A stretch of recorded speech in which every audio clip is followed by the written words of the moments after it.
오늘도 거룩한 주일을 기억하여 주님의 집에 나온 사랑하는 성도들에게 하늘의 평안을 허락해 주시기를 빕니다. 오늘 찬양을 통해서 이미 하늘의 평안을 맛보게 되었습니다. 우리가 성찬을 통해서 우리 주 예수 그리스도의 거룩한 은혜를 미리 맛보게 되었습니다. 우리의 소망은 영원한 나라에 있지만 그 소망이 오늘 예배를 통해서 현재화되는 줄로 믿습니다. 주님은 우리 멀리 계시지 아니하시고 오늘 가까이 계실 뿐만 아니라 여러분의 믿음 안에서 여러분의 심령 깊은 곳에 머물러 계시는 줄로 믿습니다. 오늘은 사도행전으로 하나님의 은혜를 나누기를 원합니다.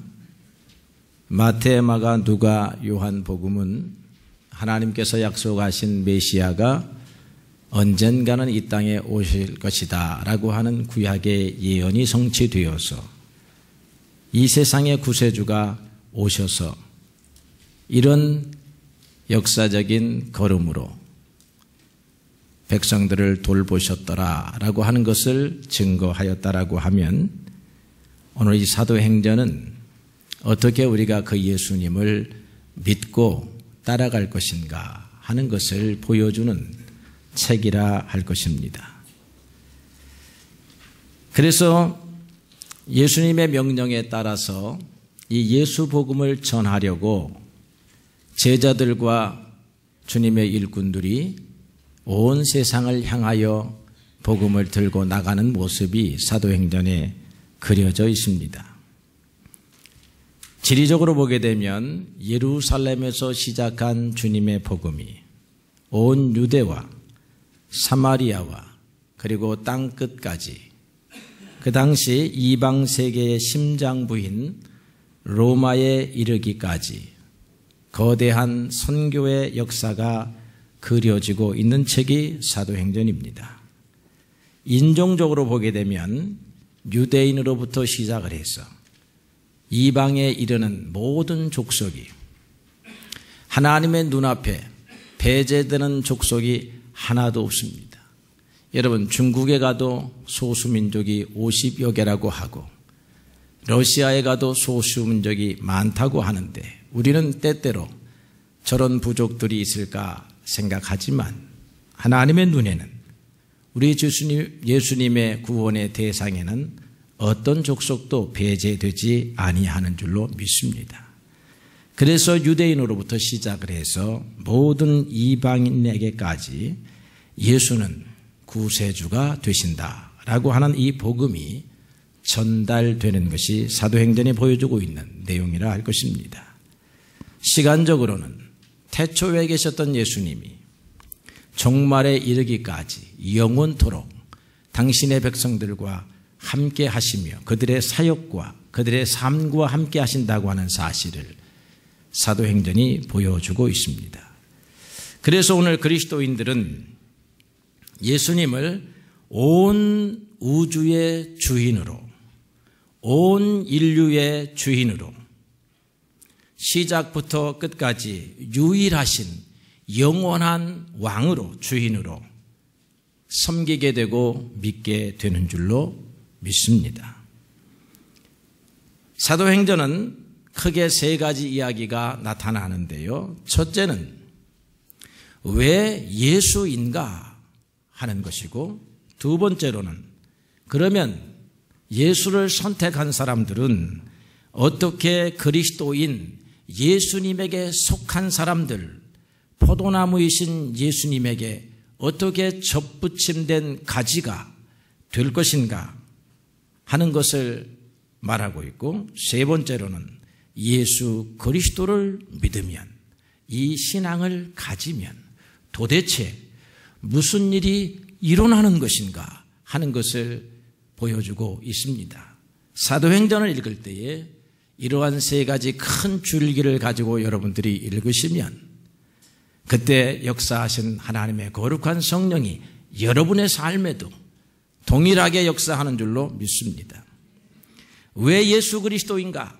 베드로를 비롯해서 12명의 사도와 그리고 사도 바울을 비롯해서 사도 바울의 제자군이 예수 그리스도를 증거하는데 왜 예수 그리스도인가를 증거합니다. 유대인들에게는 예수가 바로 우리가 기다려오던 그리스도 메시아 구세주이다 이렇게 증거하게 됩니다.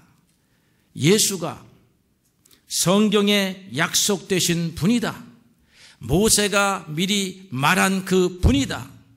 아브라함과 다윗이 볼 것을 원하였던 주님이시다 라고 유대인들에게 말하니까 유대인들이 한 가지 질문을 가졌습니다. 그런데 어찌하여 그분이 십자가에 달려 돌아가셨느냐 하니까 십자가에 달려 돌아가신 것은 성경에 기록되어 있는 이야기이다. 우리가 날마다 묵상하는 구약 성경에 기록되어 있는 이야기다. 그리고 그분께서 십자가에 달려 돌아가시고 난 후에 3일 만에 죽음을 깨뜨리시고 부활하심으로 진정한 승리가 무엇인가를 보여주었다. 그리고 이 예수를 믿는 사람들에게는 죽음을 이길 수 있는 생명의 능력이 임하게 되는 것이다. 그러므로 예수이시다. 이렇게 유대인들에게 증거합니다. 그러니까 유대인들이 쫙 갈라지죠. 아멘 하고 따라오는 사람이 있고 그래도 아니요 라고 하는 사람들이 있습니다. 이방인들에게는요, 이제 사도 바울이 이 복음을 들고 이방인에게 가서 예수님을 증거합니다. 왜 예수인가? 너희들은 신을 찾고 있다. 여러 신들이 있다. 제우스 신도 있고 아폴로 신도 있고 포세이돈 신도 있고 비너스도 있고 바카스도 있고 헤르메스도 있고 신들이 있는데 너희들은 그 신들을 섬기다 못해 또 다른 신을 섬기지 아니하면 혹시 인생의 행복을 찾지 못할까 봐 알지 못하는 신까지 섬기는 너희들이다. 그래서요, 여행자의 신이 헤르메스라고 하는 신이 여행자의 신입니다. 상인들의 신이에요. 들판에서 목자들을 지켜주는 신입니다. 사람이 순례길을 떠나다가 여행을 가면 바다를 만나요. 그러면 이 헤르메스의 영역은 끝이 나고 다시 포세이돈 신에게 가서 빌어야 합니다. 바다의 신이여, 우리가 이 풍랑을 지나갈 수 있도록 도와주시옵소서. 이 그리스 로마 신화를 보면, 그 당시 헬레니즘 시대를 보면요, 이 다신교의 영역에서 수많은 신들의 도움을 받아야, 여러분 인생이 필요한 영역만큼이나 수많은 신들이 필요했습니다. 결혼을 잘하고 싶으면 사랑의 여신 비너스에게, 헤라에게 기도해야 합니다. 사랑하고 싶습니다. 결혼하고 싶습니다. 잘 출산하고 싶습니다. 우리는 누구에게 해요? 한 분에게 합니다. 한 분. 그런데 이 고대 세계에 보게 되면 다 달라요. 인간이 필요한 영역에 거기에 맞는 신들이 있습니다. 하나님은 한 분이시다.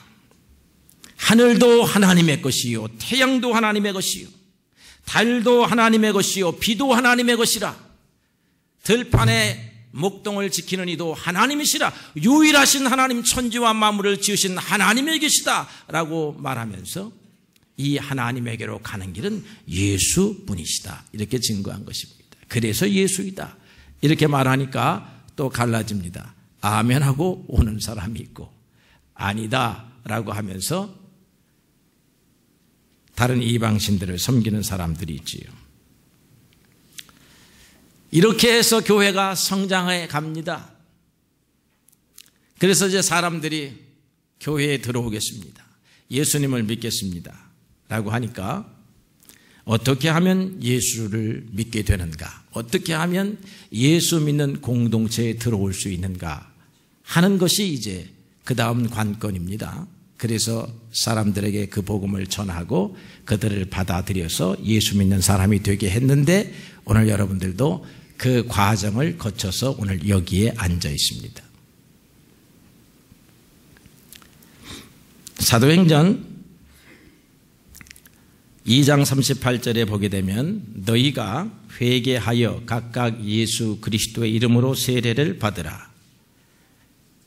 그리하면 너희가 죄사함을 얻고 성령을 선물로 받으리라. 그렇게 말했습니다. 사도 바울이 빌립보에서 복음을 전하다가 간수에게 전한 복음의 말씀이 주 예수를 믿으라. 그리하면 너와 내 집이 구원을 얻으리라. 그렇게 말하고 있습니다. 우리는 주님을 믿으면 나와 우리의 가정과 우리의 식구들이 구원을 얻게 되는 줄로 믿어서 예수 믿는 신앙 가지고 오늘 이 자리에 나와왔습니다. 이것을 조금 더 확대해서 자세히 살펴보니까 예수 믿는다라고 하는 것은 회개하고 그리고 예수님의 이름으로 세례를 받는 것이로구나 하는 것을 알게 되지요. 회개라고 하는 것은 하나님 없이 살았던 삶을 회개하는 것입니다. 누가복음 12장에 보게 되면 어리석은 부자가 나옵니다. 한 해 동안 열심히 농사를 짓고 가을이 되어 추수해서 풍년을 맞이해서 창고를 넓히는, 그러면서 내 영혼아 이제는 먹고 마시고 쉬자라고 할 때에 하나님이 그 어리석은 부자에게 나타나셔서 어리석은 부자여 내가 오늘 밤 내 영혼을 도로 취하리니 그리하면 이 모든 것이 누구의 것이 되겠느냐라고 그렇게 물으십니다. 어리석은 부자는 왜 어리석었는가? 그는 농사에 어리석지 않았습니다. 그는 재물을 관리하는 일에 어리석지 않았습니다. 그가 어리석었던 것은 이 모든 것을 내 힘으로 이루었다라고 생각하는 어리석음입니다. 하나님 없이 이루었다라고 하는 어리석음입니다. 그 다음에 이제는 내 인생의 즐거움만 남았다. 내가 이런 부요를 가지고 내 인생의 즐거움을 누릴 일만 남았다라고 생각하는 것입니다. 이것이 하나님 없이 사는 삶입니다. 이것이 오늘 세상 사람들의 모습입니다. 그러나 오늘 우리는 하나님의 도움이 없다라고 하면 여기까지 오지 못하였으며 하나님이 내일도 도와주시지 아니하면 내일의 삶도 장담할 수 없는 것이 우리들의 인생이라고 고백하는 것입니다. 내일은 하나님에게 달려 있습니다. 오늘 우리는 밭에 나가서 수고의 땀을 흘리지만 그것을 자라나게 하시고 수확게 하시고 결실케 하시는 이는 하나님이시라고 하는 사실을 믿고 고백합니다. 이것이 하나님 안에서 살아가는 삶이라고 하는 것입니다. 즐거움이라고 하는 것은 돈의 부요, 창고의 부요에만 있는 것이 아니라 하나님이 주시는 평안이 올 때 있는 것이라고 믿는 것입니다. 여러분, 세계에서 가장 유명한 사람 가운데 하나였던 스티브 잡스라고 하는 사람이 있습니다. 애플이라고 하는 회사의 CEO였습니다. 이 사람이 이런 말을 했습니다. 나는 성공의 끝을 보았습니다. 성공의 산에 올라가 보았습니다. 모든 사람이 부러워하는 부요를 누리게 되었습니다. 내 돈을 주면 내 대신 운전할 사람이 생겼습니다. 내 돈을 주면 내 대신 밥을 지어줄 사람이 생겼습니다. 내 돈을 주면 나의 온갖 필요를 대신해 줄 사람이 생겼습니다. 그런데 그가 췌장암에 걸렸습니다. 58세의 나이에 운명을 달리했습니다. 그가 병상에서 이런 말을 남겼습니다. 돈으로 모든 것을 할 수 있는 줄 알았는데 나를 대신하여 아파줄 사람을 구하지 못하였도다. 여러분을 대신하여 잠잘 평안을 돈이 못 만들어주고 여러분이 아플 때에 대신 아파줄 사람을 돈이 만들어주지 못한다고 하는 것입니다. 왜 내가 좀 더 사랑하며 내가 좀 더 누리며 나누며 살지를 못하였을까라고 오늘 스티브 잡스를 좋아하는 모든 사람들에게, 그를 따라서 경제적인 성취를 얻으려고 하는 사람들에게 귀한 교훈을 주고 있다라고 하는 것입니다. 이게 하나님 없이 사는 삶의 모습이지요. 인간의 행복은 눈에 보이는 것에 있다. 보이는 물질에 있다라고 생각해서 달려가지만 여러분, 그것이 인간의 행복을 결코 주지 못한다라고 하는 것입니다. 인간의 행복은 하나님의 손에 있으며 인간의 행복은 하나님이 열어주시는 부요하신 은총에 있다라고 하는 사실을 우리가 알고 살아야 하죠. 그래서 우리가 회개하고 예수 믿습니다. 그래서 우리가 세상에 관심을 가질 때마다 또 회개하고 예수님을 바라보게 되는 줄로 그렇게 믿습니다.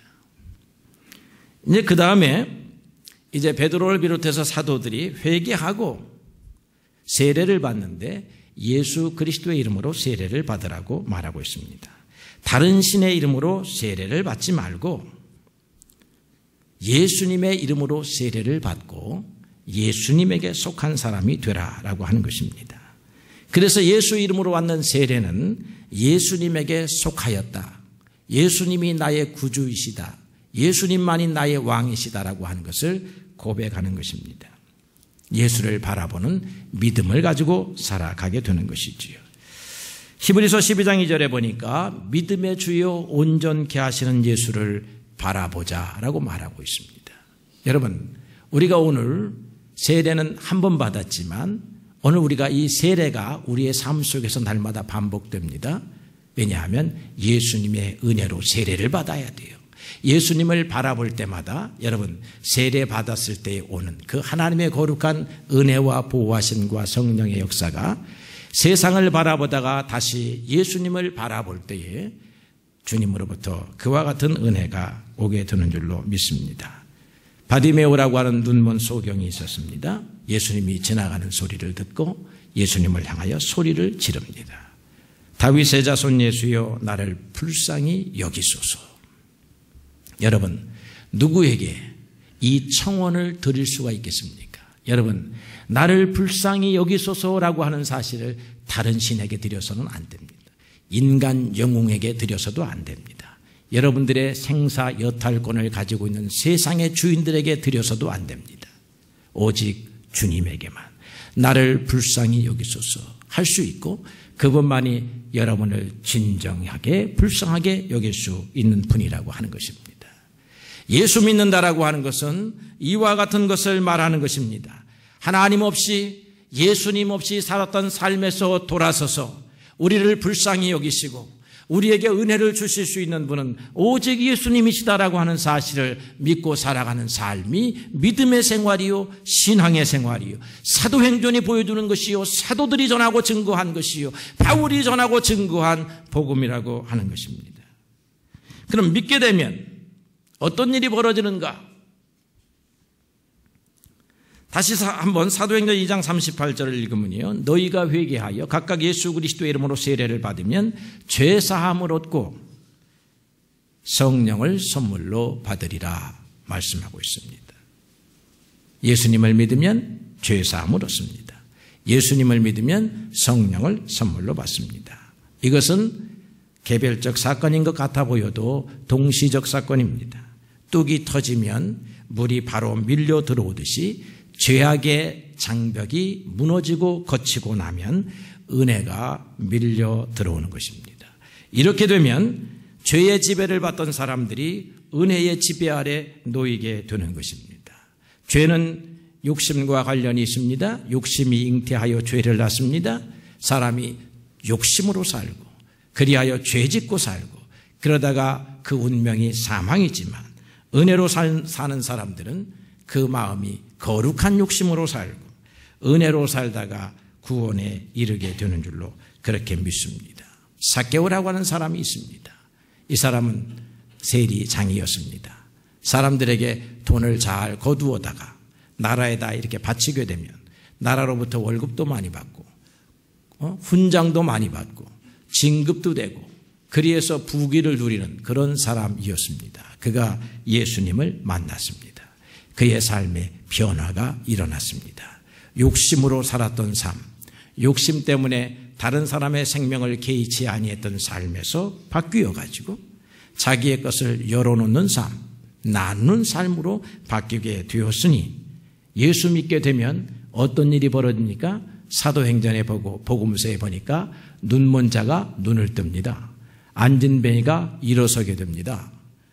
귀신 들린 사람이 귀신에서 쫓겨나가게 됩니다. 이렇게 죄악된 사람이 피어나를 받습니다. 여러분이 눈먼 자였다고 하면 예수 믿을 때에 눈이 뜨였을 것입니다. 여러분이 중풍병자였으면 예수 믿을 때에 중풍병자에서 해방받았을 것입니다. 그런데 감사하게도 여러분들은 그렇지 아니했어요. 하나님께서 여러분들을 건강으로 지켜주셨음을 믿습니다. 하나님께서 오늘 예수를 통해서 여러분 가운데 이제 바라보는 방향을 바꾸어 주셔서 은혜를 바라볼 수 있게 하셨으니 이 놀라운 은혜가 아닐 수 없는 것입니다. 예수 믿으면 변화가 있습니다. 사도행전에는 변화받은 사람들의 이야기가 나옵니다. 그런데 오늘날 우리가 변화받지 못하고 있어요. 예수 믿고 변화받았는데 다시 예수 믿으면서 다시 세상을 향하여 눈을 돌리기 때문에 이 변화의 능력, 생명의 능력이 우리의 삶 속에서 역사하지를 않습니다. 주님을 온전히 바라보지 못하기 때문에 변화의 능력을 상실했습니다. 성공과 부귀와 재물이 여러분들의 신들이 되었기 때문에 여러분 속에서 변화의 능력이 일어나질 않아요. 오늘날 교회에도 변화의 능력이 없습니다. 세속적인 교회는, 현대 문명의 교회는, 돈이 지배하는 이 만몬의 사회, 자본주의 사회에서는 예수의 능력이 우리들로 인해서 나타나지 않을 때가 많습니다. 세상에서 눈을 돌이켜 주님을 바라볼 때에 여러분 세상에 매몰되지 아니하고 세상을 이길 수 있는 능력, 변화의 능력이 여러분들에게 나타나게 될 줄로 믿습니다. 오늘 본문으로 돌아가게 되면요, 예수님께서 제자들과 나누는 대화가 있습니다. 제자들이 묻습니다. 주님, 이스라엘 우리나라가 로마의 압제로부터 언제 회복을 받게 될 것입니까? 예수님은 죽은 자도 살리시고 사망의 권세도 깨뜨리시고 이와 같은 하나님의 아들로 능력을 가졌으니 우리가 간절히 바라던 이 꿈이 주님을 통하여 이루어질 수 있겠습니다. 그 때가 언제입니까? 라고 물을 때에 예수님께서 그 때는 아버지의 권한에 달려 있으므로 너희는 그것을 기다리지 말고 알 바가 아니라, 이렇게 말씀을 하십니다. 이 말이 우리에게 여러 가지 의미를 가져다 주는데 오늘 여러분들에게 말씀드리고 싶은 것은 예수님이 있으면 이미 하나님이 다스리는 세계를 여러분들이 가졌다라고 하는 것입니다. 현재가 옛날의 현재하고 다릅니다. 지금 여러분들의 현재는 예수님이 있는 현재입니다. 예수님을 믿는 현재입니다. 죽음을 깨뜨리신 예수님의 권능과 능력이 이미 여러분의 삶 속에 임한 그런 현재입니다. 귀신을 쫓아내셨던 주님의 능력이, 질병을 치료하셨던 주님의 능력이, 풍랑을 잔잔케 하셨던 주님의 능력이 이미 먼 미래에 다가올 것이 아니라 오늘 여러분 속에서 믿음 안에서 역사하고 있다라고 하는 것입니다. 현재에 살고 있지만 여러분들은 영원 가운데 살고 있습니다. 현재에 살고 있지만 여러분들은 하늘의 은혜를 맛보면서 살고 있습니다. 어떤 사람들은 하늘의 은혜가 먼 미래의 일이라고 생각하지만 믿음의 사람들은 먼 미래의 일이면서도 동시에 하늘의 은혜를 미리 맛보는 하나님의 나라가 우리 가운데 왔다라고 하는 사실을 믿고 경험하는 그런 사람들이라고 하는 것입니다. 기독교 유명한 문학가였던 C.S. 루이스가 이런 말을 남겼습니다. 현재를 살아가면서 영원을 사는 사람이 있다. 그 사람들이 그리스도인들이다. 현재에 충실함으로써 천국의 열매를 맛보는 사람들이 있다. 그들이 바로 그리스도인들이다 라고 말하고 있습니다. 여러분, 지금 현재에 고통의 열매를 거두십니까? 근심의 열매, 염려의 열매를 거두십니까? 아니면 하나님의 은혜의 열매를 거두십니까? 하나님의 은혜의 열매를 거두시는 줄로 믿습니다. 아니, 거둘 수 있는 줄로 믿습니다. 여러분들이 예수 믿는 믿음을 갖게 되면 오늘 여기에서 미리 올 하나님의 은혜를 경험하게 되는 줄로 그렇게 믿습니다. TV를 보니까요, 엄마 찾아 산말리가 아니고 아빠 찾아 산말리라고 하는 프로그램이 있습니다. 어제 저녁에 제가 우연히 봤는데 한 인도네시아의 청년의 이야기입니다. 청년은 아니네. 이게 결혼해가지고 아이들이 한 10살, 7살쯤 되는 그런 아버지가 인도네시아에서 돈을 벌지 못하니까 한국에 와서 노동자로 살아갑니다. 그런데 벌써 2년 8개월, 3년 가까이 지났습니다. 아이들이 보고 싶습니다. 부인이 보고 싶습니다. 고향 땅이 보고 싶습니다. 그것을 그리워하면서 삽니다. 그런데 좋은 프로그램이 있어가지고 그 사람의 자녀들과 부인을 이 TV 방송국에서 이렇게 데려다가 만나게 해줍니다. 그 만날 때에 2년 8개월 만에 이국 땅에서 아내와 아이들 만나는 그의 감격 어린 표정을 보면서 우리도 눈물이 났습니다. 그가 이렇게 생각하는 거예요. 돈이 있어야 행복할 줄 알았는데, 그래서 돈을 찾아서 한국 땅에 왔는데 돈보다 더 중요한 것이 아내의 얼굴이었습니다. 돈보다 더 중요한 것이 해맑은 어린아이들의 얼굴이었다라고 하는 것입니다. 아내와 두 아들을 만난 그 순간이 여러분 천국에서 누리는 기쁨인 것입니다. 천국에서 누리는 기쁨은 오늘 그래서 우리가 경험할 수 있는 것입니다. 예수 안에서 경험할 수 있는 거예요. 그래서 여러분 오늘 하루의 삶을 예수와 함께 살 수 있게 되기를 바랍니다. 이렇게 되면 우리가 언제 우리가 행복이 찾아올 것입니까? 언제 도대체 우리가 하나님의 나라에 갈 것입니까? 하나님의 나라가 언제 올 것입니까? 하나님의 다스림이 언제 올 것입니까? 내 문제가 언제 해결될 것입니까? 하는 신앙에서 벗어나서 그것은 하나님의 권한에 두었으니 오늘 너희들은 예수와 함께 하나님의 권능을 누리라고 하는 주님의 말씀을 듣게 되는 것입니다. 그러면서 주님께서 우리 이 제자들에게 그리고 오늘 우리에게 명령을 주시는데요. 성령이 임하시면 너희가 권능을 받고 내 증인이 되리라 그렇게 말씀하고 있습니다. 내 증인이 되라 그렇게 말씀하지 않고 내 증인이 될 것이다 이렇게 말하고 있죠. 주님의 증인이 되는 일은 우리의 자의적인 노력을 넘어서는 일입니다. 우리의 자의적인 노력을 요청하는 것보다 더 깊은 차원의 말씀입니다. 저절로 된다는 것입니다. 예수 믿는 삶이 저절로 된다는 것입니다. 예수 증거하는 삶이 저절로 된다는 것입니다. 빌립이라고 하는 전도자가 사도가 이제 광야로 갑니다. 광야로 가니까 성령께서 빌립을 안내합니다. 광야에 가다 보면 마차를 만나게 될 것이다. 그렇게 해서 자기의 뜻대로 길을 가지 않고 성령의 인도를 따라서 가다 보니까 이디오피아의 여왕 간다게의 국고를 맡은 내시를 만나서 하나님의 말씀을 전하게 됩니다. 베드로가 고넬료라고 하는 이탈리아 로마 군대의 이 백부장에게 가는 장면도 베드로는 가려고 하지 아니했지만 하나님의 성령이 베드로의 뒤를 이렇게 인도해서 그가 가는 것을 보게 돼요. 바울도 소아시아 지역에서 복음을 증거하다가 마게도니아 지역으로 건너갑니다.